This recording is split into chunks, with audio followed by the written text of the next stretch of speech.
शिष्यवृत्ती आणि नवोदयच्या ऑनलाईन जादा तासिकामध्ये मी आपणा सर्वांचे सहर्ष स्वागत करतो। मी करकंडे हरिभाऊ सावळेराम, जिल्हा परिषद प्राथमिक शाळा वडगाव लांडगा, तालुका संगमनेर, जिल्हा अहिल्यानगर।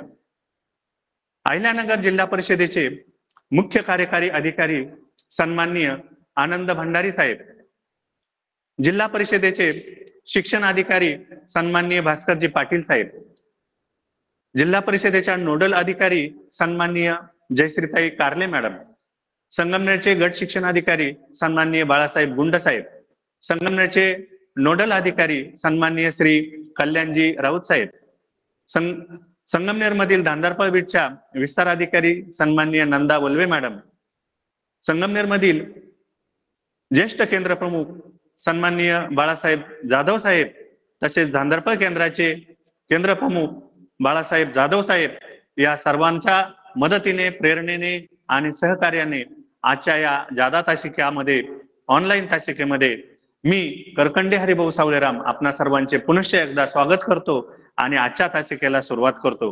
विद्यार्थी मित्रांनो, आजच्या तासिकेचा विषय आहे गणित आणि या गणितामधील व्यावहारिक गणित। या संदर्भातील व्यावहारिक गणित म्हणजे विद्यार्थी मित्रांनो की आपल्या दैनंदिन जीवनामध्ये, आपल्या दैनंदिन व्यवहारामध्ये आपल्याला जी उदाहरणं, जे गणित जे आपण शाळेमध्ये शिकलो ते आपल्या बाहेरच्या जगामध्ये वापरता येतात, त्यांना आपण व्यावहारिक गणित असे म्हणतो। आणि या व्यावहारिक गणितामधील आपण आज सरळ व्याज हा घटक पाहणार आहोत। सरळ व्याज या घटकामध्ये अतिशय महत्त्वाचं म्हणजे या घटकाशी निगडीत असणारे शेकडेवारी, नफा तोटा आणि त्याला जोड म्हणून सरळ व्याज, अशा ह्या तिन्ही घटकांचा एकत्रित अभ्यास, त्यापैकी आपला नफा तोटा आणि शेकडेवारी हा घटक झाला असेल किंवा पुढे होईल, परंतु त्यामधील सगळ्यात महत्त्वाचा घटक म्हणजे सरळ व्याज हा होय। सरळ व्याज या घटकाला किंवा या व्यावहारिक गणितामध्ये 16% भारांश दिलेला आहे। 16% म्हणजे या घटकावर आधारित आपल्याला 2, 3, जास्तीत जास्त 4 पर्यंत सुद्धा उदाहरणे येऊ शकतात आणि या 4 उदाहरणामध्ये पैकीच्या पैकी मार्क आपल्याला मिळावेत यासाठी आपण सर्वजण प्रयत्न करणार आहोत। एकही उदाहरण आपलं चुकणार नाही याची आपण दक्षता घेऊया। सरळ व्याज या घटकाचा अभ्यास करत असताना विद्यार्थी मित्रांनो,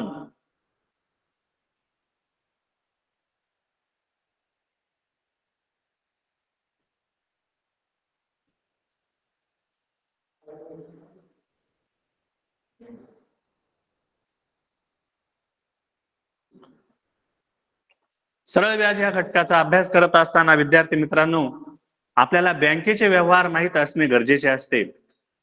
आपण आपले आई वडील, आजी आजोबा, मामा मामी, काका काकी, मावशी आत्या यांच्याबरोबर आपल्याला जायला खूप आवडतं। त्यांच्याबरोबर आपण जर कधी बँकेमध्ये गेला असाल तर त्या बँकेमध्ये एक विशिष्ट असं वातावरण असतं आणि त्या वातावरणामध्ये आपण काय करत असतो की नवखे असल्यामुळे आपण तिथे पाहत असतो, तिथे आतमध्ये गेल्यानंतर काउंटर असतात, तिथे लिहिलेलं असतं कॅशियर, लेखनिक, लिपिक, मॅनेजर असे विविध पद असतात। आणि त्या बँकेत गेल्यानंतर आपण जर आपल्या वडिलांसोबत, आईसोबत जात असू तर तिथे आपण 2 कामासाठी जातो। त्यातलं पहिलं काम म्हणजे आपण पैसे ठेवण्यासाठी जात असतो। पैसे ठेवणे, पैसे ठेवण्यासाठी आपण बँकेमध्ये जात असतो आणि दुसरं म्हणजे पैसे काढण्यासाठी जात असतो। पैसे काढणे, ह्या 2 व्यवहारासाठी आपण बँकेमध्ये जात असतो आणि हे 2 व्यवहार करत असताना आपल्याला एक विशिष्ट प्रकारची स्लिप किंवा चेक भरून द्यावा लागतो आणि भरून दिल्यानंतर आपल्याला जर पैसे काढायचे असेल तर वेगळ्या प्रकारचा चेक, काढायचे असेल तर वेगळा चेक, असे वेगवेगळ्या प्रकारच्या स्लिप आपल्याला भरून द्याव्या लागतात। जेव्हा तुम्ही मोठे व्हाल तेव्हा तुम्हाला या सगळ्या बाबी समजणारच आहेत, परंतु आपण आपल्या गणितासाठी, आपल्या शिष्यवृत्ती आणि नवोदयसाठी जी काही उदाहरणं येतात त्या संदर्भातील काही ज्या गोष्टी आहेत त्या गोष्टी आपण समजून घेणार आहोत।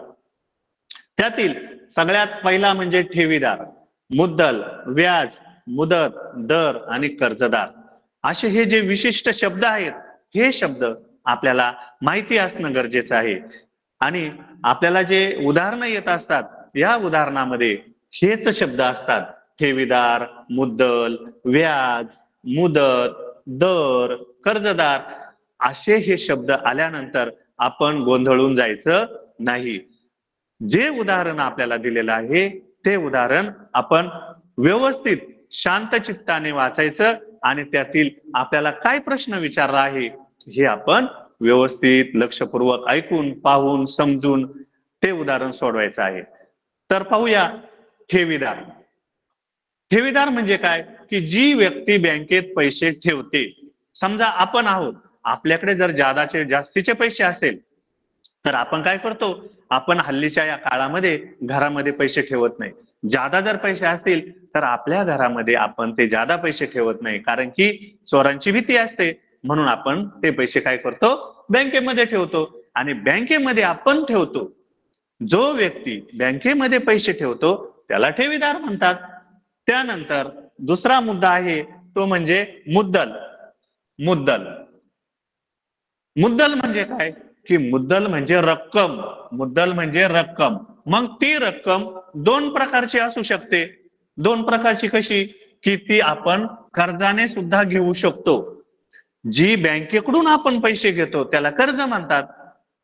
आपल्याकडे जर पैसे नसतील तर आपल्याला समजा गाडी घ्यायची असेल, घर घ्यायचं असेल, जमीन घ्यायची असेल आणि आपल्याला लाखो रुपये लागतात, त्यासाठी जर आपल्याकडे एवढे पैसे नसतील तर आपण बँकेकडून जी रक्कम घेतो त्याला कर्जाऊ रक्कम म्हणतात. आणि आपल्याकडे जर जादा पैसे झाले, जास्त पैसे असतील तर ते पैसे आपण बँकेत ठेवतो, त्याला आपण ठेव असे म्हणतो. आणि जी रक्कम ठेवली तिला आपण मुद्दल असे म्हणतो. म्हणजे मुद्दल हा शब्द म्हणजे रक्कम आणि ती रक्कम असते आपण या उदाहरणामध्ये रुपयामध्ये. रुपये, रक्कम ही नेहमी रुपयामध्ये असते. त्यानंतरचं आहे व्याज. त्यानंतरचं आहे व्याज. आता हे व्याज म्हणजे काय तर विद्यार्थी मित्रांनो, व्याज म्हणजे आपल्याकडची रक्कम आपण बँकेत ठेवल्यानंतर, ज्यावेळेस आपण बँकेत ठेवतो त्यावेळेस बँक काय करते की ती रक्कम त्यांच्या दुसऱ्या कामासाठी वापरते, दुसऱ्यांना कर्ज देण्यासाठी वापरते. आणि म्हणून त्या बँकेला खूप फायदा होतो. आणि फायदा झाल्यामुळे आणि आपण त्यांच्याकडे रक्कम ठेवल्यामुळे बँक आपल्याला काही कालाने आपल्याला जसे लागतील तसे पैसे परत देते. आपले पैसे तर परत देते, परंतु त्याचबरोबर काही अधिकचे पैसे, काही जादाचे पैसे आपल्याला परत देते. त्याला म्हणायचं व्याज. व्याज जे जादाचे पैसे आपल्याला बँक परत रिटर्न देते त्याला म्हणायचं व्याज. त्यानंतर मुदत. मुदत म्हणजे कालावधी. कालावधीलाच काळ असेही म्हणतात. काळ, किती काळ आपण पैसे ठेवले बँकेमध्ये, किती वेळ ठेवले त्याला म्हणायचं मुदत. त्यानंतर दर. दर मध्ये काय असतं पहा, आपण खरेदी करायला गेल्यानंतर आपल्याला टीव्ही घ्यायचा असेल, फॅन घ्यायचा असेल, टेबल घ्यायचा असेल, आपण भाजीपाला विकतो, किराणा घेतो, त्या प्रत्येक गोष्टीचा दर हा ठरलेला असतो, त्याचा रेट ठरलेला असतो. मग आपण बँकेत जेव्हा पैसे ठेवतो त्या पैसे ठेवण्याला सुद्धा रेट असतो, त्याला सुद्धा दर असतो. किंवा बँकेकडून ज्यावेळेस आपण पैसे कर्जाऊ घेतो त्याला सुद्धा काही दर ठरलेला असतो, त्यालाच दर असे म्हणतात. आणि हा दर हा दशे असतो, म्हणजे दर साल दर शेकडा. दरचा अर्थ येथे काय होतो, प्रत्येक. प्रत्येक सालाला, प्रत्येक साल म्हणजे प्रत्येक वर्षाला, आणि दर शेकड्याला म्हणजे प्रत्येक 100 रुपयाला, असा हा दर साल दर शेकडा असा रेट असतो. आपल्या उदाहरणामध्ये प्रत्येक उदाहरणामध्ये दशा दशे हा शब्द येणार आहे, त्याला घाबरून जायचं नाही. दशा दशे म्हणजे दर साल दर शेकडा, प्रत्येक वर्षाला 100 रुपयाला किती दर. आणि शेवटचा शब्द आताच आपण स्पष्टीकरण केलं आहे तो म्हणजे कर्जदार.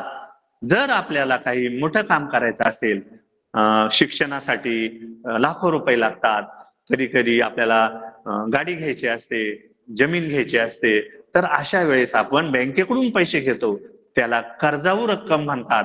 आणि जर आपण बँकेकडून पैसे घेतले तर आपण होतो कर्जदार. म्हणजे अशा या बऱ्याचशा संकल्पना आहेत. तर या संकल्पना आपण समजून घेतलेल्या आहेत. आता यानंतर याचा परत एकदा आपण व्यवस्थित अभ्यास करूया, पुढे जाऊया. परत एकदा ठेवीदारांना, म्हणजे आता ठेवीदार म्हणजे आपण पैसे बँकेत ठेवतो तो, ठेवीदारांना बँकेत रक्कम ठेवल्याबद्दल बँक जो मोबदला देते त्याला व्याज असे म्हणतात. व्याजाला आपण सध्या काय करूया, सिंपल इंटरेस्ट म्हणूया. व्याजाला काय म्हणतात, सिंपल इंटरेस्ट.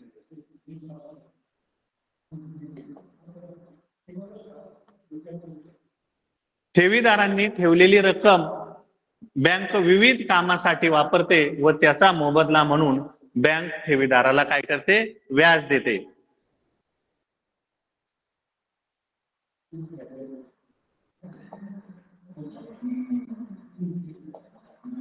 ओके. बँक विविध कामासाठी वापरते ती रक्कम आणि त्याचा मोबदला म्हणून बँक आपल्याला काय करते, व्याज देते. त्याच पद्धतीने जसं बँक आपल्याला व्याज देते तसंच आपण सुद्धा बँकेला काय करतो, याच्यामध्ये ज्यावेळेस बँकेकडून आपण कर्ज घेतो त्यावेळेस सुद्धा बँक काय करते, आपल्याकडून जास्तीचे पैसे घेते आणि त्याला सुद्धा व्याज असे म्हणतात. त्याला सुद्धा व्याज असे म्हणतात.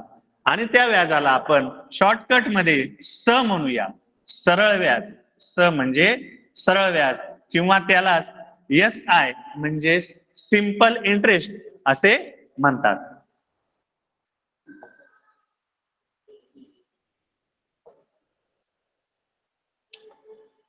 आता हे सांगितलेले तुम्हाला, ठेवीदाराने किंवा खातेदाराने बँकेत ठेवलेल्या किंवा बँकेकडून कर्ज घेतलेल्या रकमेला मुद्दल असे म्हणतात. त्या मुद्दलाला प्रिन्सिपल असेही म्हणतात. प्रिन्सिपल इंग्लिशमध्ये प्रिन्सिपल असे म्हणतात आणि त्यालाच आपण शॉर्टकट मध्ये म असे म्हणूया.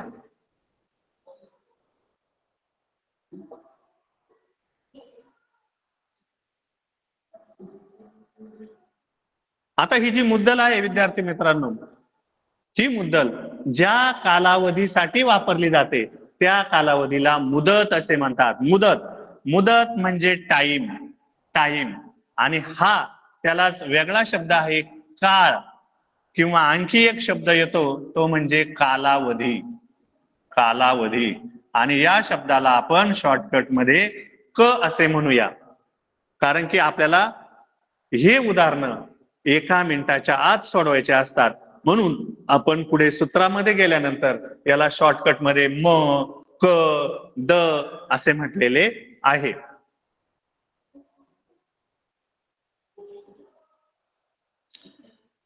आता शेवटचं प्रत्येक 100 मुद्दलासाठी 1 एकक कालावधी म्हणजे मुदतीसाठी मोबदला आकारण्याचा जो दर असतो त्याला व्याजाचा दर म्हणजे रेट ऑफ इंटरेस्ट असे म्हणतात. त्याला आपण शॉर्टकट मध्ये द असं म्हटलेलं आहे. द म्हणजे जो दर असतो आपण पैसे ठेवण्याचा किंवा पैसे काढण्याचा जो दर, रेट, त्याला म्हणायचं द.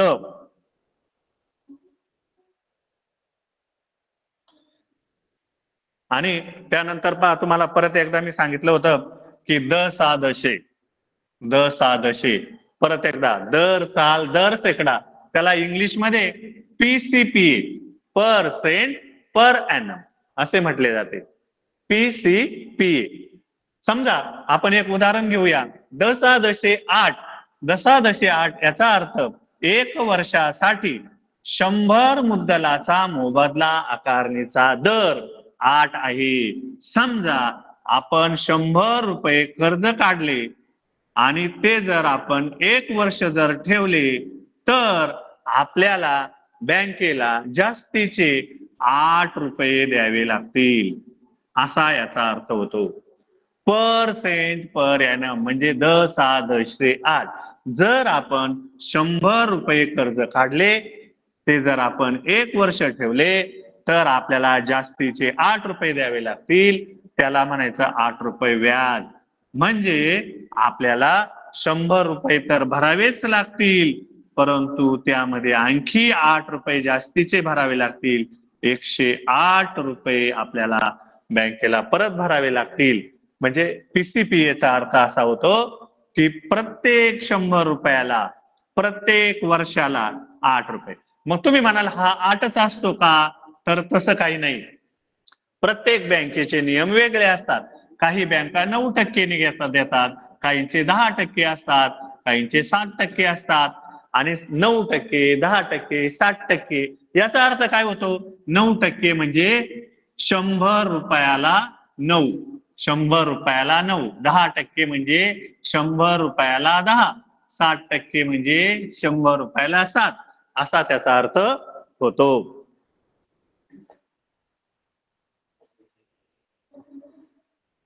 आणि आता सगळ्यात महत्वाचा असा मुद्दा तो म्हणजे रास. रास हा शेवटचा एक महत्वाचा आपल्याला शब्द आहे की रास. की विद्यार्थी मित्रांनो, आताच आपण एक उदाहरण घेतलं होतं की बँकेकडून आपण ₹100 कर्ज घेतले समजा. त्यानंतर त्याचा दर ₹10 होता, %10 होता आणि ते 1 वर्षासाठी घेतले. 1 वर्षासाठी घेतले तर त्याचे किती रुपये होतील? ₹110 होतील. 1 वर्षानंतर त्याचे ₹110 होतील.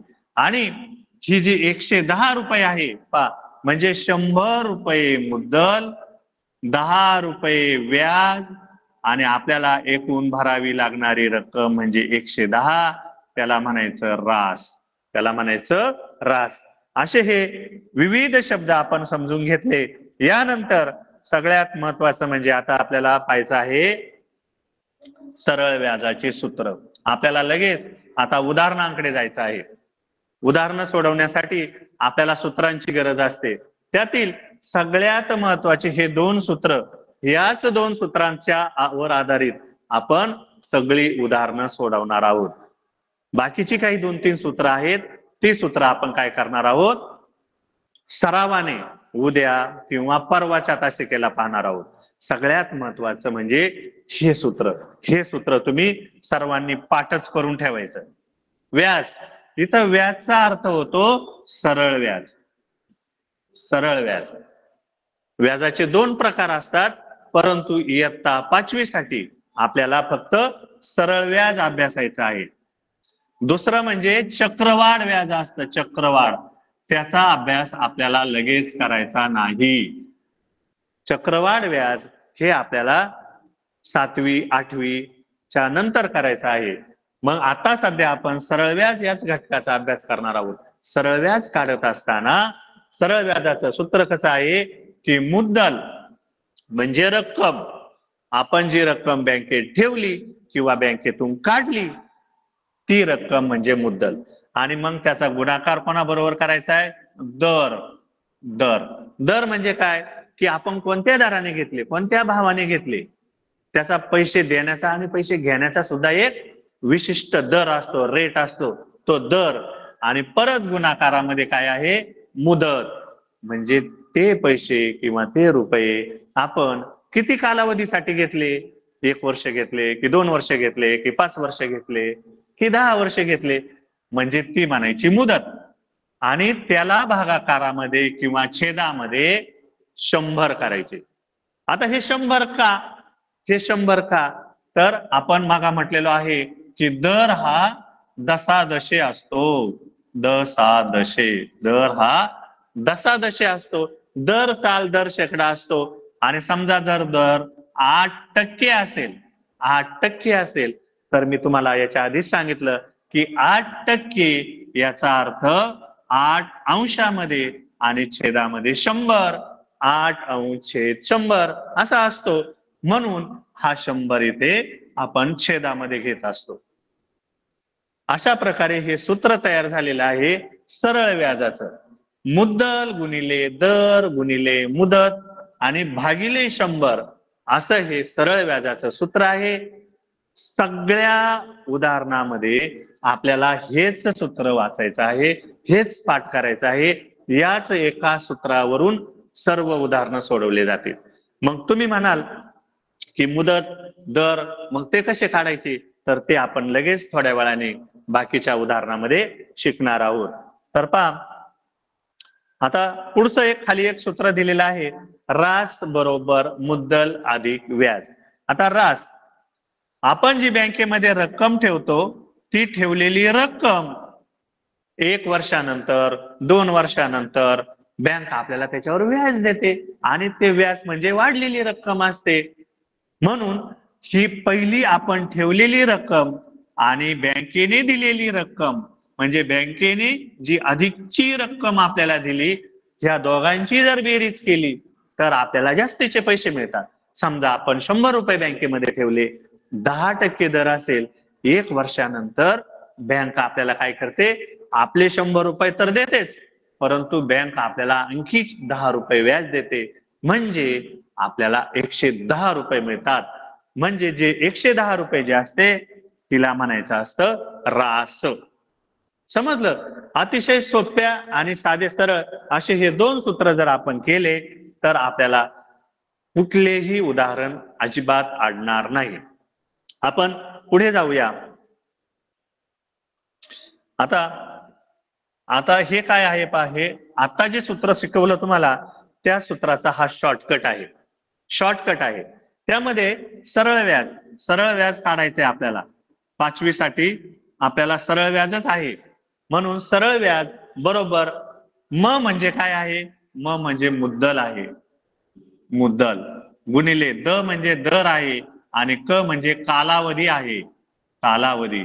म्हणजे शॉर्टकट मध्ये आपल्याला असं म्हणता येईल की सरळ व्याज बरोबर म गुणिले द गुणिले क भागिले 100.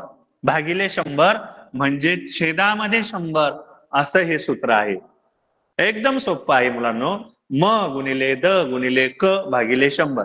यातील आदला बदल झाली तरी चालेल, द गुणिले क केला तरी चालेल, द गुणिले क गुणिले म असं केलं तरी चालेल, किंवा क गुणिले द गुणिले म केलं तरी चालेल आणि छेदामध्ये 100. कारण आपल्याला तो नियम माहिती आहे, 2 गुणिले 4 केलं काय, 2 गुणिले 4 गुणिले 3 असं केलं काय, किंवा 3 गुणिले 4 गुणिले 2 केलं काय, या सगळ्यांचं उत्तर सारखंच येतं. म्हणजे म द क हे उलटे पालटे केले तरी पण चालू शकतात, परंतु तरीही आपण तसं करणार नाही. म म्हणजे मुद्दल, द म्हणजे दर, क म्हणजे कालावधी आणि त्याला छेदामध्ये 100. आणि हे सूत्र आपण पाहिलेलंच आहे. तर चला तर मुलांनो, आणखी आपण एक पुढचे सूत्र तुम्हाला सांगतो आणि लगेच उदाहरणांकडे जाऊया. हे सूत्र आपल्याला लागणारच आहे. मग मुद्दल काढायची असेल तर या सूत्राची गरज आहे, परंतु हे सूत्र आपण उद्याच्या तासिकेला किंवा परवाच्या तासिकेला पाहूया. दर कसा काढायचा, मुद्दल कशी काढायची आणि काळ कसा काढायचा, यामध्ये अशा प्रकारे आपल्याला हे 3 सूत्र आहेत. परंतु या तिन्ही सूत्रांचा अभ्यास आपण पुढच्या तासिकेला करणार आहोत. सध्या फक्त आपण पहिलं जे सूत्र आहे तुम्हाला सांगितलं, हेच सूत्र आणि याच सूत्रावर आधारित आपण सर्व काही पाहणार आहोत. हे जे सूत्र आहेत या सूत्रावर आधारित आपण सगळं काही पाहणार आहोत.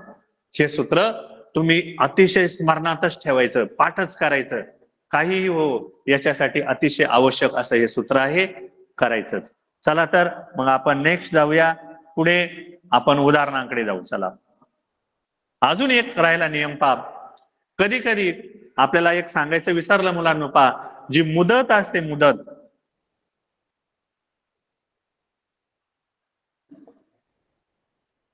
जर मुदत महिन्यामध्ये दिली असेल, मुदत ही आपल्याला नेहमी वर्षामध्ये असते. पहा, 1 वर्ष, 2 वर्ष, 3 वर्ष, 4 वर्ष, 5 वर्ष याच्यामध्ये धरली जाते. परंतु आपल्याला हे उदाहरणं देताना शिष्यवृत्तीमध्ये आणि नवोदयमध्ये हे उदाहरणं देत असताना आपण काय होतं की कधी कधी हे आपल्याला महिन्यामध्ये दिली जाते, की एखाद्याने कर्जावर रक्कम घेतली आणि ती 18 महिन्यांसाठी घेतली असं सांगतात. 18 महिने सांगतात, वर्ष नाही सांगत. आणि मग जर 18 महिने सांगितली तर उदाहरण सोडवताना महिने जर सांगितले असेल तर छेद 12 घ्यावा. जर मुदत महिन्यामध्ये दिली असेल तर छेद 12 घ्यावा. वर्षामध्ये दिली असेल तर वर्ष डायरेक्ट घ्यायचे, त्यामध्ये बदल करायचा नाही. परंतु जर महिन्यामध्ये दिली असेल तर छेदामध्ये 12 टाकायचे. आणि जर मुदत दिवसामध्ये दिली असेल, समजा 292 दिवसासाठी किती व्याज मिळेल असं जर दिलं असेल तर छेदामध्ये 365 टाकायचे. जर मुदत दिवसामध्ये दिली असेल तर छेदामध्ये 365 टाकायचे आणि हे उदाहरण सोडवायचे. हे दोन नियम आणखी लक्षात ठेवायचे की महिन्यामध्ये जर मुदत दिली असेल तर छेदामध्ये 12 घ्यायचे आणि दिवसामध्ये मुदत दिली असेल तर छेदामध्ये 365 घ्यायचे. एवढं बाकी ध्यानात ठेवायचं.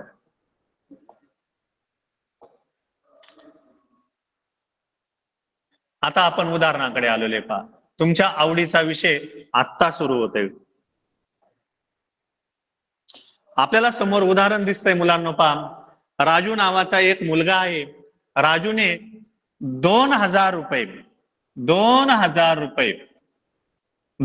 दशे 10 दराने 5 वर्षांसाठी बँकेत ठेवले तर त्याला किती व्याज मिळेल? आपण उदाहरण शांत चित्ताने व्यवस्थित वाचायचं आणि वाचल्यानंतर आपल्याला काय काय माहिती पुरवली ती आपण एका साईडला लिहून घ्यायची. आता राजूने 2000 रुपये. आता रुपये म्हणजे काय आहे? रुपये म्हणजे ही मुद्दल आहे. 2000 रुपये. त्याचा दर काय पहा. 10 दराने. मग दर लिहून घ्यायचा. दर आहे 10 रुपये. कालावधी पहा 5 वर्षांसाठी, त्याला म्हणायचं कालावधी. कालावधी किती आहे? 5 वर्षे. आणि आपल्याला काढायला काय सांगितलंय? व्याज. व्याज किती आहे? व्याज बरोबर किती? अतिशय सोपं आहे पहा. ही जी माहिती दिलेली आहे ना, ही आपण एका कोपऱ्यामध्ये कंपल्सरी लिहायचीच आहे. लिहूनच काढायची. सुरुवातीचा जोपर्यंत तुम्ही 50 गणित 50 उदाहरणं सोडवत नाही तोपर्यंत हे आपण साईडला लिहूनच घ्यायचं. हे जर तुम्ही साईडला लिहून घेतलं नाही तर उदाहरणं चुकण्याची जास्त शक्यता असते. या उदाहरणामध्ये बऱ्याचदा 3 गोष्टी दिलेल्या असतात पहा. मुद्दल दिलेला आहे, दर दिलेला आहे, कालावधी दिलेला आहे आणि एक गोष्ट आपल्याला काढायला सांगितली ती म्हणजे व्याज. आणि व्याजाचं सूत्र आपल्याकडे आहे. व्याजाचं सूत्र काय आहे? व्याज बरोबर म गुणिले द गुणिले क भागिले 100 असं हे सूत्र आहे. मग आता व्याज काढायचंय आपल्याला. हे बरोबरचं चिन्ह आहे. बरोबरच्या चिन्हाच्या दोन्ही बाजू आपल्याला सारख्या असतात. मग आता इकडे व्याज निघणार आहे. व्याज आता मुद्दलच्या जागेवर मुद्दल लिहूया 2000 रुपये. म म्हणजे मुद्दल लिहिले, गुणाकार तसाच, दर आहे 10, त्यानंतर कालावधी आहे 5, 2000 गुणिले 10 गुणिले 5 आणि छेदामध्ये आहे 100 म्हणजे भागिले 100. आणि याचा आपल्याला शॉर्टकट मध्ये फास्ट मध्ये वेगाने गुणाकार आणि भागाकार करण्याच्या ट्रिक या आधीच माहिती झालेल्या असतील.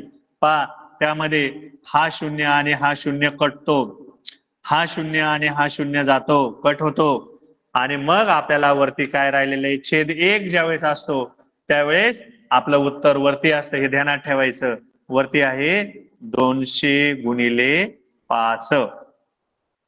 200 गुणिले 5 आणि असा गुणाकार जर असेल पूर्ण दशकाचा किंवा पूर्ण शतकाचा जर गुणाकार असेल तर आपण एकक आणि दशकाचे 0 जसेच्या तसे ठेवतो आणि 5 दुने 10 म्हणजे आपलं उत्तर आलेलं आहे 1000 रुपये.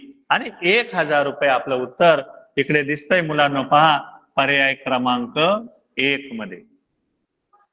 म्हणजे राजूने 2000 रुपये 10 दराने 5 वर्षासाठी बँकेत ठेवले तर त्याला किती व्याज मिळेल? तर त्याला 1000 रुपये व्याज मिळेल. 1000 रुपये व्याज मिळेल. म्हणजे काय की त्याचे 2000 रुपये सुरक्षित राहतीलच. ते 2000 रुपये तसेच राहतील परंतु त्याला जास्तीचे 1000 रुपये मिळणार आहेत. जास्तीचे 1,000 रुपये मिळणार आहेत. म्हणजे जर त्याने हे 1,000 रुपये व्याज आणि त्याचे पहिले 2,000 रुपये म्हणजे टोटल त्याला 3,000 मिळणार आहेत. परंतु आपल्याला फक्त यामध्ये व्याज विचारलेलं असल्यामुळं आपलं उत्तर 1,000 आलेलं आहे. आता आपण दुसऱ्या उदाहरणाकडे जाऊया. एवढ्या 2-3 दिवसामध्ये आपण अनेक प्रकारची उदाहरणं, विविध प्रकारची उदाहरणं पाहणार आहोत. प्रत्येक प्रकारचे, प्रत्येक याच्यातले कर्ज असो, ठेव असो, कुठल्याही प्रकारचे, प्रत्येक प्रकारचे उदाहरणं, वेगवेगळ्या प्रकारचे उदाहरणं आपण घेण्याचा यामध्ये प्रयत्न केलेला आहे. तर पहा, पुढचं उदाहरण आहे 2 नंबरचं. सत्यमने 5% दराने. आता पहिल्यांदा आपण काय सांगितलं की ह्या गोष्टी आपण लिहून घ्यायच्या साईडला. 5% दराने 22,000 रुपये बँकेत ठेवले तर त्याला 10 वर्षानंतर एकूण किती रक्कम मिळेल? विद्यार्थी मित्रांनो, या उदाहरणामध्ये काही फसवे शब्द असतात. याच्या आधीच्या उदाहरणामध्ये आपल्याला व्याज काढायला सांगितलं होतं, व्याज किती असेल हे विचारलं होतं. परंतु या उदाहरणामध्ये फक्त व्याज नाही काढायला सांगितलं. पहा, व्याज हा शब्द कुठेच नाहीये, म्हणून आपण ते काळजीपूर्वक वाचायचंय. सत्यमने 5% दराने. मग आता दर किती आला? 5%. दर आहे 5%. 22,000 रुपये म्हणजे हे आहे मुद्दल. मुद्दल आहे 22,000. 1, 2, 3. आणि 10 वर्ष आहेत. वर्ष म्हणजे कालावधी आहे. कालावधी आहे, काळ. त्याला काळ म्हणतात किंवा मुदत असेही म्हणतात. परंतु आपण कालावधी आणि काळासाठी क हा शब्द वापरलेला आहे आणि तो आहे 10 वर्षे. 10 वर्षे. मग आपल्याकडे आता 3 गोष्टी प्राप्त झालेल्या आहेत. मुद्दल माहिती आहे, दर माहिती आहे आणि काळ माहिती आहे 10 वर्षे. मग आपल्याला काय काढायला सांगितलंय? किती रक्कम मिळेल? किती रक्कम मिळेल? आपल्याला रक्कम किती पाहिजे? पहा, रक्कम म्हणजे आपल्याला ही पण रक्कम परत रिटर्न मिळेल आणि त्याच्यावरचं व्याज पण मिळेल. म्हणजे आपल्याला पहिल्यांदा व्याज काढायला सांगितलेलं आहे. पहिल्यांदा व्याज काढायचं आहे आणि त्या व्याजामध्ये मुद्दल ही पण मिळणार आहे आपल्याला. मग पहिल्यांदा आपण व्याज काढून घेऊया. मग व्याजाचं सूत्र काय आहे? आपण पाहिलं होतं, व्याज बरोबर म गुणिले द गुणिले क छेदामध्ये 100. बरोबर. आता म किती मुलांनो? पहा, म आहे 22,000. म म्हणजे मुद्दल आहे 22,000. द किती आहे? द आहे 5 आणि क म्हणजे कालावधी आहे 10 वर्षे आणि मग छेदामध्ये 100. आता याचं आपण कॅल्क्युलेशन करूया. पहा बरं किती उत्तर येत आहे. 0, 0, 0, 0. आता हे उदाहरण सोडवत असताना आपण डायरेक्ट सोडवलं तरी चालू शकतं. 2,200 गुणिले 5, 500, 500, 5 दुने 10, चाला 1, 5 दुने 10 आणि 1 11.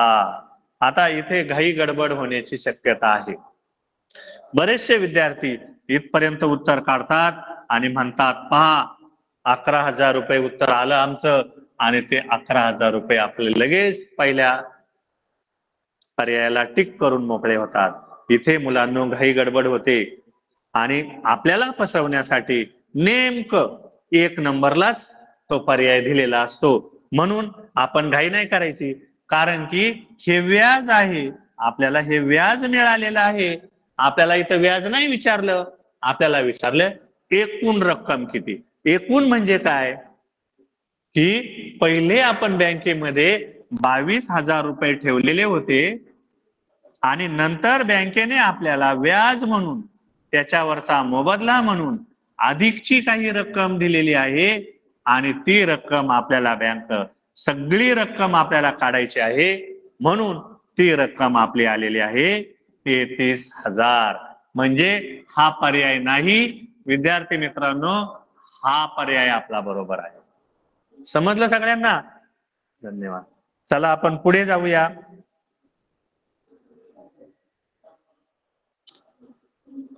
3 नंबरचे उदाहरण पहा आपल्या समोर आहे. प्रत्येक वेळेस आपण विविध प्रकारचं वेगवेगळं उदाहरण घेणार आहोत. आपल्या स्क्रीनवरती आपल्याला उदाहरण दिसत आहे. श्यामरावांनी 6 वर्षांसाठी 6,66,000 रुपये गुंतवले. त्यांना 9% दराने शेवटी एकूण किती रक्कम मिळेल? पहा उदाहरण शांततेत वाचायचं. त्यांनी काय केलंय? काही रक्कम गुंतवली 6,66,000 म्हणजे ही रक्कम आहे. मग रक्कम कशामध्ये येईल? रक्कम म्हणजे मुद्दल. मुद्दल हे आपण लिहायचंच आहे. हे कंपल्सरी आहे लिहायचंच म्हणजे चुका कमी होतात. मुद्दल. त्यानंतर त्याचा दर किती आहे? 9%. दर आहे 9%. त्यानंतर किती कालावधीसाठी ठेवला? कालावधी आहे 6 वर्षे. आपल्याला काय काढायचंय? एकूण रक्कम किती? एकूण रक्कम किती म्हणजे आपल्याला व्याज पण काढायचंय आणि त्याच्यात आपली पहिली मुद्दल पण मिळवायची. हे लक्षात ठेवायचं. त्याला एकूण रक्कम म्हटलं की त्याला रास म्हणायचं. रास म्हणजे आपल्याला इथे रास काढायला सांगितलेली आहे. मग आपल्याला प्रथम व्याज काढावे लागेल. काढूया व्याज. चला व्याजाचं सूत्र काय आहे? व्याज बरोबर म गुणिले द गुणिले क छेदामध्ये 100. आता फास्ट करूया जरा. 6,66,000 गुणिले 9 गुणिले 6 भागिले 100. चला सांगा. करूया उत्तर काढा. चला हा 0 गेला, हा 0 गेला, हा गेला, हा गेला. कारण हे भागिले आहेत. 100 ने भागल्यानंतर ते 2 शून्य कट होतील आपले. आता मात्र आपल्याला इथे गुणाकार करावा लागणार आहे. मोठा गुणाकार आहे. पहा 6,660 गुणिले 9 करून घेऊया आधी आणि नंतर आपल्याला हा एवढा गुणाकार आधी करून घेऊया आणि नंतर 6 ने गुणूया.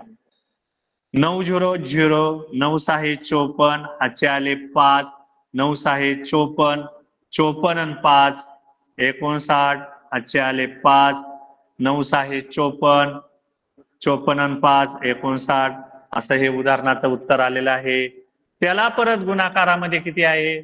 6 आहे. 6 0 0 6 चौक 24 हाचे आले 2 9 6 54 55 56 हाचे आले 5 9 6 54 9 6 54 54 आणि 5 59 हाचे आले 5 6 पंच 30 30 आणि 5 35. पहा 3,59,640. परत एकदा तसंच झालेलं आहे विद्यार्थी मित्रांनो. 3,59,640 हे उत्तर आपल्याला फसवण्यासाठी लगेच इथं दिलेलं आहे. परंतु आपल्याला व्याज विचारलेले नाही. आपल्याला रास विचारलेली आहे. मग रास जर काढायची असेल तर आपल्याला पहिली मुद्दल आणि हे व्याज यांची ऍडिशन करावी लागेल, प्लस करावी लागेल. आपली मुद्दल होती 6,66,000 ही आपण बँकेमध्ये रक्कम ठेवलेली होती. गुंतवले होते बँकेमध्ये एवढे पैसे 6,66,000 रुपये. आपल्याकडे ठेवायला भीती वाटते. आपण बँकेत ठेवतो आणि बँकेत ठेवल्यानंतर तेवढे पैसे बँकेने वापरलेले आहेत आणि आपण थोडे थेडके नाही 6 वर्ष बँकेत ठेवले म्हणजे आपले 6,66,000 सुरक्षित राहिलेच. परंतु बँकेने 9% दराने आपल्याला एवढे पैसे जास्त दिलेत.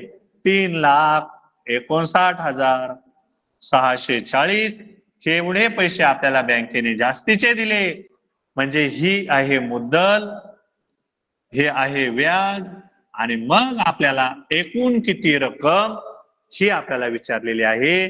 म्हणून 0 0 0 4चे 4 6चे 6 9 आणि 6 15 हाचे आले 1 5 आणि 1 6 6 6 12 हाचा आला 1 6 आणि 1 7 आणि 3 10. म्हणजे आपलं उत्तर आलंय 10,25,640. आणि तो पर्याय आपल्याला इथे दिसतोय पहा, 10,25,640. म्हणजे हे आपला पर्याय चुकला असता, आपला पर्याय 2 नंबरचा आहे.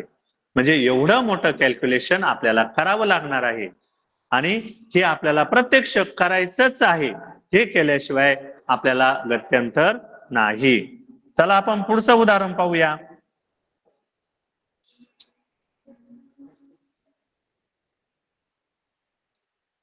पहा, अतिशय हे उदाहरण माझ्या मते एक 2-3 वर्षापूर्वी आपल्या परीक्षेला आलेलं होतं. बाबांनी स्वराच्या पहिल्या वाढदिवसाला 5,000 रुपये दशादशे 6 दराने बँकेत ठेवले, तर तिच्या 11व्या वाढदिवसाला एकूण किती रुपये परत मिळतील? आता स्वराचा पहिल्या वाढदिवसाला त्यांनी पैसे ठेवले मुद्दल, त्याला म्हणायचं मुद्दल. किती ठेवले? 5,000 रुपये. किती दराने ठेवले? 6 दराने, म्हणजे दर आहे 6. आणि कालावधी किती आहे? आता कालावधी आपल्याला शोधायचा आहे. पहिल्या वाढदिवसाला पैसे ठेवले आणि 11व्या वाढदिवसाला पैसे काढले. म्हणजे पहिल्या वाढदिवसापासून 11व्या वाढदिवसापर्यंत, म्हणजे पहिला वाढदिवस ते 11वा वाढदिवस हे वर्ष होतात 10 वर्ष. 10 वर्ष होतात. बरेच मुलं 1 पासून मोजत जाताना या चुका करतात आणि काही मुलं 11 वर्ष धरतात, काही मुलं 12 वर्ष धरतात. तर तसं न करता 1 हा सोडून द्यायचा असतो आणि त्यानंतर पुढे कॅल्क्युलेशन करायचं असतं. 1 सोडून द्यायचा, 2, 3, 4, 5, 6, 7, 8, 9, 10 आणि 11 असे 10 होतात. म्हणून आपण कालावधी हा 10 वर्ष पकडायचा आहे. आणि नंतर काय विचारलं त्यांनी पहा, 11व्या वाढदिवसाला एकूण किती रुपये परत मिळतील? म्हणजे इथे सुद्धा एकूण रक्कम विचारलेली आहे. म्हणजे आपल्याला काय काढायची आहे? रास काढायची आहे. मग रास काढण्यासाठी आपल्याला प्रथम व्याज पण काढावं लागेल. मग आपण व्याज काढण्याचं सूत्र वापरूया. व्याजाचं सूत्र आहे व्याज बरोबर म गुणिले द गुणिले क आणि छेदामध्ये भागिले 100. मग किती आहे? 5,000 गुणिले दर किती आहे? 6 गुणिले कालावधी किती आहे?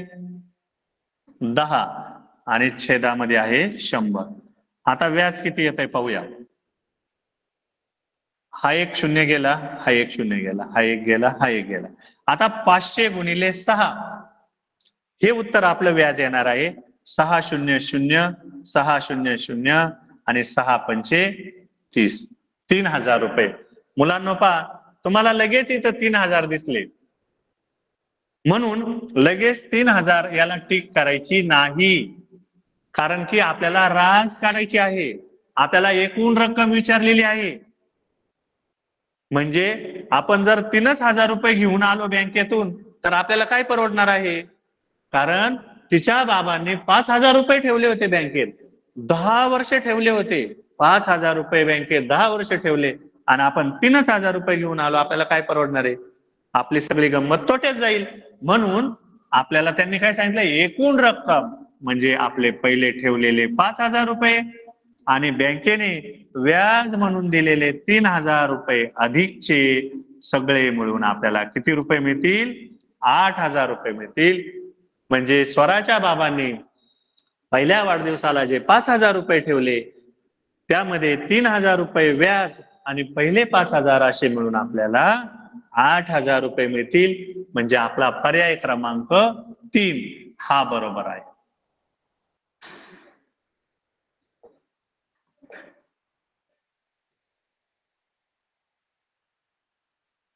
पुढचं उदाहरण आहे मुलांनो पहा, रुपये 500 मुद्दलाचे. आता एकदम सोपं दिलेले, रुपये 500 मुद्दलाचे, मुद्दल 500 आहे. सरळ सरळ सगळे आपल्याला समोर दिसतात. शेकडा दर आहे 8% आणि 3 वर्ष आहेत आणि आपल्याला व्याज काढायला सांगितलेलं आहे. व्याज आता आपल्याला रास काढायची आवश्यकता नाही. रुपये 500 मुद्दलाचे शेकडा 8 दराने 3 वर्षाचे सरळ व्याज किती? आणि सरळ व्याजाचं सूत्र आहे सरळ व्याज. सरळ व्याज बरोबर म गुणिले द गुणिले क भागिले 100. आता आपल्याला इथं दिसतंय, इथं स्वतंत्र लिहायची आवश्यकता नाही कारण आपल्याला स्पष्ट दिसतंय. मग म किती आहे? मुद्दल म्हणजे 500, दर म्हणजे शेकडा 8 दर आणि 3 वर्ष कालावधी छेदामध्ये 100. एकदम फास्ट उदाहरण होऊन जाणार आहे. 0 0 कटला, 0 0 कटला आणि याचं उदाहरण पहा. 5चा 8चा आणि 3चा गुणाकार करायचा आहे आपल्याला. 5 8 40, 40 गुणिले 3, एककाचा 0 आपण तसाच ठेवतो. 4 त्रिक 12, 120 रुपये व्याज मिळेल. 120 रुपये व्याज. इथं मात्र आपण फास्ट मध्ये पटकन अतिशय सोपं उदाहरण होतं. अशा प्रकारे आपण सोडवायचं आहे. पुढे जाऊया आपण 6वं उदाहरण. विद्यार्थी मित्रांनो, सुनीताला दर साल दर शेकडा 7 रुपये दराने. आता काय करतात, प्रत्येक वेळेस मुद्दलच शब्द आधी देतील असं काही नाही. काही उदाहरणामध्ये दर आधी दिलेला आहे, एका मुद्दलाचे दिलेले आहे, 3 वर्षाचे दिलेले आहे आणि व्याज दिलेले आहे. इथं काहीतरी प्रिंट मिस्टेक झालेली आहे मुलांनो. पहा 2520 उत्तर इथं आहे, काहीतरी प्रिंट मिस्टेक झालेली. आता 20 पकडायचं आहे तिथं आपल्याला. तर आता याच्यामध्ये तुम्हाला मी जे सांगितलं ते आपल्याला करावंच लागेल, कारण की प्रत्येक शब्द आपल्याला इथं लिहून घ्यायचा आहे. दर साल दर शेकडा 7 दराने. इथे दर माहिती आहे आपल्याला, दर आहे 7. मुद्दल माहित नाही, एका मुद्दलाचे म्हटलंय. मुद्दल माहित नाही, मुद्दल माहित नाही, मुद्दल काढायचं आहे. 3 वर्षाचे म्हणजे कालावधी आहे 3 वर्ष आणि व्याज माहिती आहे आपल्याला. इथे व्याज, व्याज आहे 2520 रुपये. 2520 रुपये. आणि आता आपल्याला काय काढायला सांगितलंय, तर मुद्दल किती असेल, मुद्दल काढायला सांगितलेले. आणि मग मी सांगितल्याप्रमाणे, तुम्हाला आधीच सांगितल्याप्रमाणे आपल्याला फक्त एकच सूत्र वापरायचं आहे आणि तेच सूत्र वापरायचंय. पहा, व्याज बरोबर म गुणिले द गुणिले क छेदामध्ये 100. आता कुठल्याही 3 गोष्टी दिलेल्या आहेत. 3 गोष्टी दिलेल्या असल्या की एक गोष्ट आपल्याला काढता येते. अतिशय सोपी प्रक्रिया आहे. आता व्याज दिलेला आहे आपल्याला 2520 व्याज दिलेला आहे, बरोबर. मुद्दल काढायचा आहे, मग का तसाच ठेवायचा. दर 7 आहे आणि कालावधी 3 आहे आणि छेदामध्ये 100 आहे. आता लक्षात ठेवायचं मुलांनो, ह्याच सूत्रामध्ये आपण उदाहरण सोडवणार आहोत. 2520 आपण याच बाजूला ठेवूया. पहा 2520 हा 100 इकडे भागाकारामध्ये आहे, बरोबरच्या चिन्हाच्या डावीकडे येताना तो गुणाकारामध्ये जाईल. म्हणजे 2520 गुणिले 100 आणि पलीकडच्या बाजूला आपले तसेच राहतील म गुणिले 7 गुणिले 3. हा तसाच राहणार आहे. आता आणखी काय करावं लागेल, आपल्याला म एकटाच बरोबर चिन्हाच्या पुढे ठेवावं लागेल आणि हे दोघ जण तिकडं गुणाकारामध्ये आहे ते आपल्याला इकडं भागाकारामध्ये आणायचे आहे. म्हणजे हे दोघ जण इकडे आल्यानंतर पलीकडे फक्त म राहील आणि म ची किंमत आपल्याला निघेल. इथे आपण भाग देऊन पाहूया. 7 ने भाग देऊया 2520 ला. 7 एके 7, 7 त्रिक 21, खाली राहिले 4, 7 6 42, 7 0 0. नंतर 3 ने भाग जातो. 3 एके 3, 3 एके 3, 3 दुने 6, म्हणजे 120 गुणिले 100. 120 गुणिले 100 हे आपल्याला उत्तर येतं. आणि याचं उत्तर काय येईल पहा. हा गुणाकार करत असताना एवढा मोठा पाडा मोजायची गरज नाही. कडेचे 0 1 2 3, 1 2 3 आणि 12 एके 12. असं हे आपलं उत्तर असणार आहे. 12,000 रुपये मुद्दल असणार आहे. पर्याय क्रमांक 4. चला आपण पुढे जाऊया.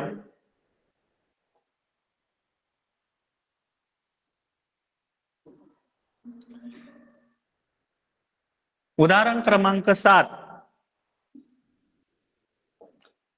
जयश्रीने गाडी घेण्यासाठी दर साल दर शेकडा 10 दराने 6 लाख रुपये कर्ज घेतले तर 3 वर्षानंतर तिला किती रक्कम भरावी लागेल? आता आपल्याला काय करायचंय? मुद्दल आहे 6 लाख. दर जसा जसे दर आहे 10. कर्ज घेतले 3 वर्षानंतर, कालावधी आहे 3 वर्ष, आणि तिला किती रक्कम भरावी लागेल? म्हणजे आपल्याला व्याज पण काढायचंय आणि रास पण काढायची. इथपर्यंत काढून घेऊया आपण. जयश्रीने काय केलं? गाडी घेतली, 10 दर होता, 6 लाख रुपये कर्ज घेतलं आणि 3 वर्षासाठी कर्ज घेतलं. मग तिला किती रक्कम भरावी लागेल? तर व्याज काढूया आपण. व्याज बरोबर म गुणिले द गुणिले क भागिले 100. 6 लाख 1 2 3 4 5 गुणिले दर आहे 10, कालावधी आहे 3 भागिले 100. हा झिरो गेला, हा झिरो गेला, हा झिरो गेला, हा झिरो गेला. म्हणजे आपल्याला ह्या दोघांचाच गुणाकार करायचा आहे. किती झिरो राहिलेत? 1 2 3 4. 1 2 3 4 आणि 6चा आणि 3चा गुणाकार येतो 18. आता आपल्याला लगेच वाटेल की 1,80,000 हे उत्तर, 1,80,000 उत्तर इथं दिसतं पण, परंतु जर जयश्रीने 6 लाख रुपये कर्ज घेतलंय आणि तिला काय 1,80,000 भरायचे का? मग तर बँकेला काहीच परवडणार नाही आणि जयश्रीला खूप फायदा होईल, बँकेचा तोटा होईल फक्त व्याज भरल्यावर. परंतु त्यांनी काय विचारले आपल्याला? किती रक्कम भरावी लागेल? टोटल रक्कम भरायची, म्हणजे व्याज पण भरायचंय आणि पहिली जी मुद्दल होती आपण 6 लाख रुपये आपण घेतलेले ते पण भरायचे. म्हणजे आपल्याला 6 लाख अधिक 1,80,000 रुपये म्हणजे आपल्याला एकूण रक्कम भरावी लागेल 7,80,000 रुपये. 7,80,000 रुपये. पर्याय क्रमांक 3 हा मात्र बरोबर आहे. तर अशा प्रकारे विद्यार्थी मित्रांनो, आपण 7 उदाहरणं आपण पाहिलेली आहेत. उद्याच्या तासिकेमध्ये आणखी वेगवेगळ्या प्रकारचे उदाहरणं आपण घेणार आहोत. तोपर्यंत नमस्कार. उद्या लवकर तासाला जॉईन व्हा. धन्यवाद.